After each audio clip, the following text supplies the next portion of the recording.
Gaspard Onokokonosal, je suis le représentant régional de Dakar et coordonnateur départemental CONAF Dakar. Comme vous savez, la région de Dakar est une région qui enregistre beaucoup d'enfants qui viennent de divers pays, la Guinée-Bissau, la Mauritanie, le Mali, et parfois on est débordé par certains problèmes de mobilité d'enfants. Et parmi ces problèmes, sans doute de mobilité d'enfants, on parle très souvent des enfants des rues, mais nous avons un autre problème au niveau sans doute des enfants ce sont les enfants qui ne vont pas à l'école pour des raisons de la pauvreté des parents. Et cela constitue quand même un fardeau lourd pour l'État et pour les communautés. Oui, mais le problème pour la CONAF, pour lequel la CONAF mène beaucoup d'activités de plaidoyer, c'est le respect des textes. Le texte existe, les lois existent sur la protection des droits des enfants. Et il y a des lois qui ont été même adoptées par l'État, mais il y a aussi d'autres lois ou d'autres textes qui n'ont pas encore été adoptés, tels que le Code de l'enfant, qui se trouve encore au niveau, qui est encore en circulation, qui n'a pas encore été adopté. Mais cela fait partie du travail de la CONAF, du plaidoyer de la CONAF pour que le code de l'enfant puisse être adopté, pour que les textes adoptés par le Sénégal puissent être respectés, tels que même la loi fondamentale, la Constitution et la Convention relative aux droits de l'enfant signée et ratifiée par le Sénégal puissent être respectés.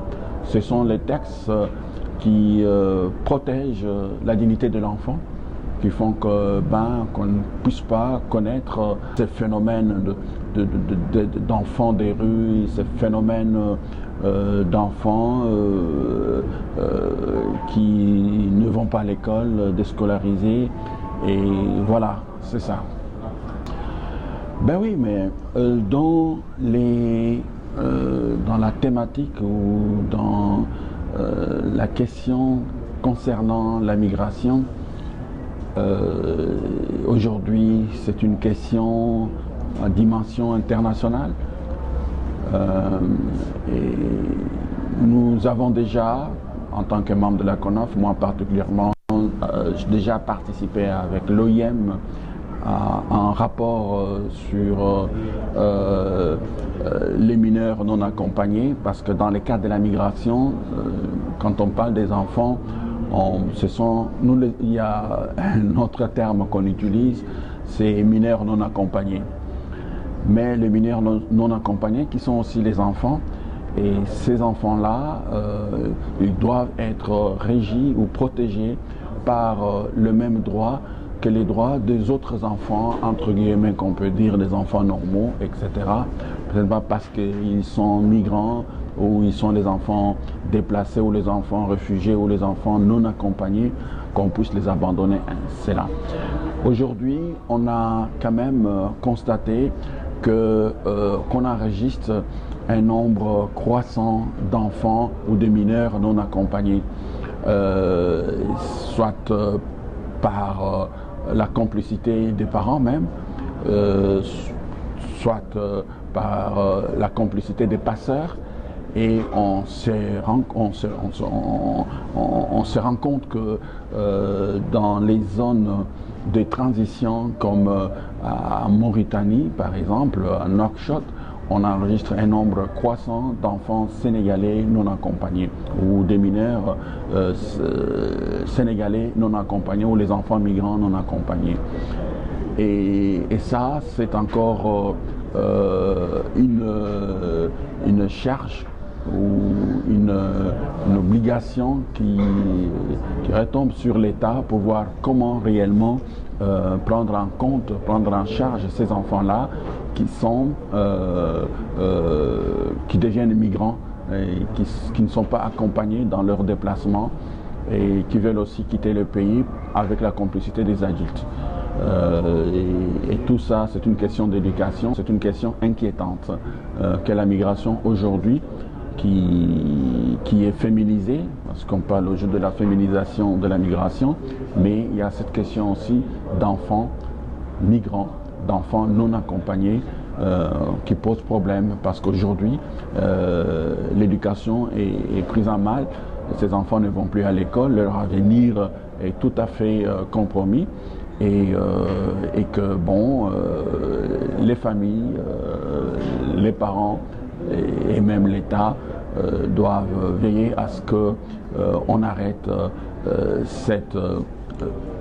ce que nous appelons cette fuite, même la fuite de cerveau, parce que les enfants, c'est l'avenir du pays, c'est l'avenir du Sénégal.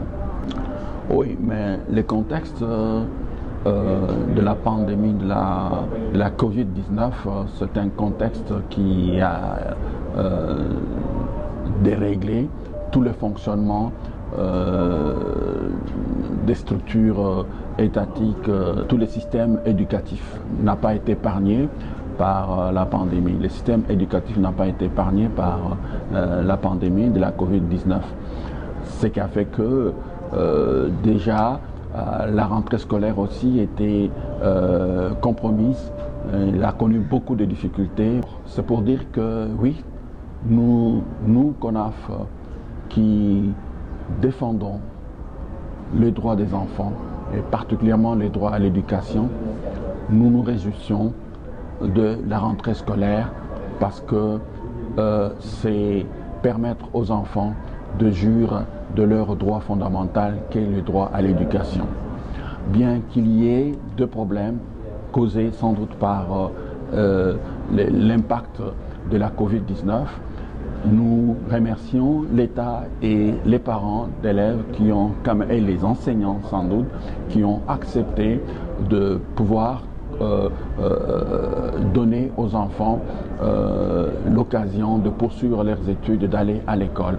Bien qu'il y ait des problèmes, que dans certaines écoles, soit qu'il y avait encore des problèmes d'inondation, certains enfants, certaines écoles se trouvaient encore dans des endroits qui n'étaient pas bien aménagés, mais globalement, la rentrée scolaire, ça s'est bien déroulé et c'est un droit